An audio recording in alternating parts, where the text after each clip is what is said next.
Hail Satan, hail Lucifer, hail Lord Belial, hail Lord Leviathan, hail beautiful Queen Lilith, hail Queen Tiamat, hail King Pazuzu, hail King Azazel, hail Lord of Mammon, hail Lord Volok, hail Lord Varine, hail Lord Beelzebub, hail Lord Abaddon, hail beautiful Queen Astaroth, hail King Asmodeus, hail King Paimon, hail King Asmodee, hail Lord Mammon, hail Lord Belbagor, hail Nave to every demon and every demoness that's in existence, and that every ancient god that's in existence. Yeah, last night I did a video on about demonic pacts, and the video was about what a pact is exactly. So now I'm going to do another video, but I'll extend on what I did on the video last night. I'll tap into the why would a person create a pact and the type of pacts. And this is from one of S. Connolly's books called Demonic Pacts. It's by S. Connolly. Her books are amazing. I love her work. And her work does really, her S. Connolly's work does produce results. That's like any satanic magic, demonic magic. If you put the work in, like the studying, like say you're doing a ritual to, I don't know, I'll name a demon, say Lord Behelbagor, and you've never done a ritual to him before. Now you have to do, or you should, in my opinion, you should do as much research as you can humanly possible to find out as much as you can find out about Lord Behelbagor, or whichever demon you're doing the ritual to or for, because you know you might do something in the ritual that he doesn't like, right? It's possible, and it's very possible actually. And in saying that, you study what hours of the day they have, you know, everything about them. You just try to learn as much as humanly possible about them. Just like if you're doing a ritual to any other demon, or ancient god, or demoness. You have to do it as much as humanly possible. Learn as much as you can about them before you do the rituals. That's my honest opinion. That's what I've always done. Okay, first of all, what is a pact exactly? This is pretty much for the people that are new to Satanism, new to Theistic Satanism, traditional Satanism, spiritual Satanism, demonolatry, necromancy, right? What is a pact exactly? So let's break down a pact into its parts to look at it intimately. Oh, I love that word. Basically, the pact is a contract between you and the demonic, and sometimes you and yourself, with the demonic as a witness. You are basically stating that you are willing to give the demon something specific in exchange for something specific that you want. It's essentially a formal contract. What are the acceptable things to offer a demon in exchange for the favor? And there's a small list. Blood, just obviously blood because it's your life essence, or you can use hair, fingernail clippings, because it has your DNA on it. Anything with your DNA on it, but they love blood. Offerings of alcohol, water, food, or flowers for a specific number of days or hours, or actually cigars, cigarettes, anything like that. Your attention to their teaching, and of course incense, that's just a given, and candle flames. Your attention to their teaching and wisdom, your promise to be a good student. You better keep these promises too. Your promise to do service for them here in the physical, and this will never include illegal activities or harming another living thing. Well, harming a living thing is different with me. Usually the service includes writing, speaking, helping others, or serving them in your private temple. In this instance, you may choose to only make pacts with your matron or patron demons, or teachers who show up to take you under their wing. Your dedication to make a change in yourself for the better. Then after you establish what you're giving and what you're getting, you sign the pact. You can sign it. You obviously have to sign it with blood, your own blood.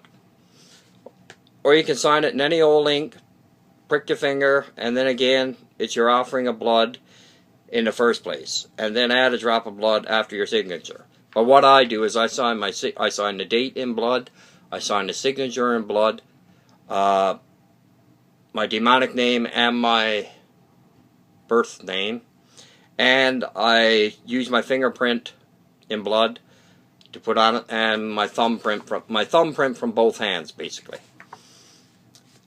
The pact then is burned, transforming it alchematically from the physical realm to the spiritual plane. Once you sign it and burn it, it's done. Usually a pact is done in the temple after the ritual space has been given or has been constructed in a way that you, the magician, sees fit. All of the obvious leads to the question, why would you want to create a pact? Admittingly, the why is going to depend on the person. For some, they think a pact is the easy way to accomplish something instead of hard work. I suspect the demonic will have a nice lesson for those who are of this mindset. Oh, indeed they will. For others, the why is motivation. They desire something so profound, even if it's the connection to the divine, that they are willing to make a pact, or perhaps they want something so badly they're willing to sacrifice something of themselves to themselves and the demonic as merely a witness. Pacts can be made for virtually any reason that you can come up with, and I'm sure they have been in the past. Types of pacts. There are several types of pacts. The first and the most obvious is a contract for opportunity or gain, with little effort on the part of the magician. You want wealth, power, and women. You've heard demons can give you that. Chances are this is the type of pact you're seeking. However, be warned. Demons can sometimes mess with magicians and dabblers. Under this type of contract, you want wealth, power, and women, and you don't have anything the demon can work with, or you have to want to actually work for anything. And you have no want to actually work for anything. You're just pissing in the wind, or giving a demon ample opportunity to impoverish, which may not really work in your best interests. I'll explain more about this in a few moments. The second less common is the contract with the self. An example of this might be you make a pact with yourself to quit smoking, and the demonic force is in on the deal to provide support, strength, accountability as you need it. Demons work well with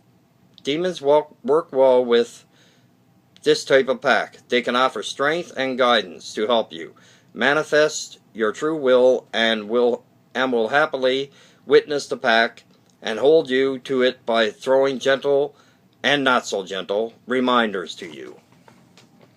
Hail Satan. Hail Father God, Satan, sorry. The third contract between you and the demonic for spiritual enlightenment, answers, and instruction, I suppose this is also gain or opportunity, depending on your perspective. But in this case, you've actually committed to doing some work.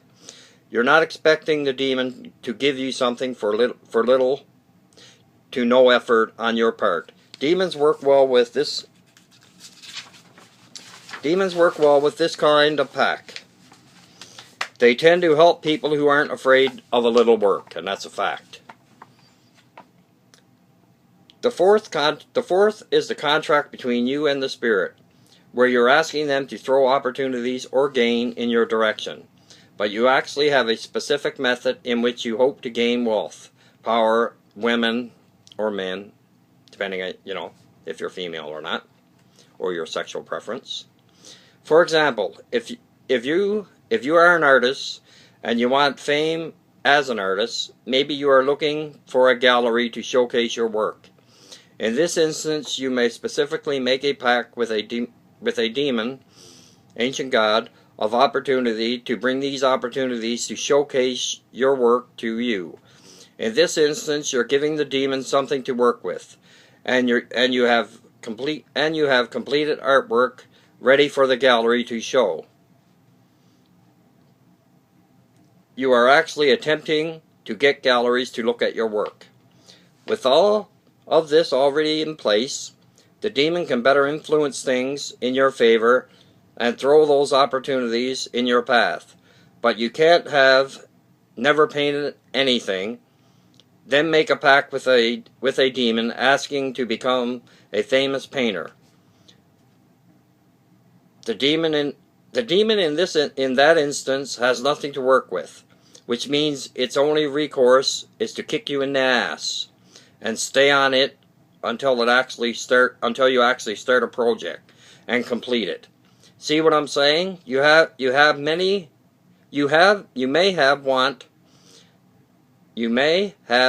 want wealth, power, and women, but maybe you should first ask why you don't have these things now. Then go about correcting each of these situations.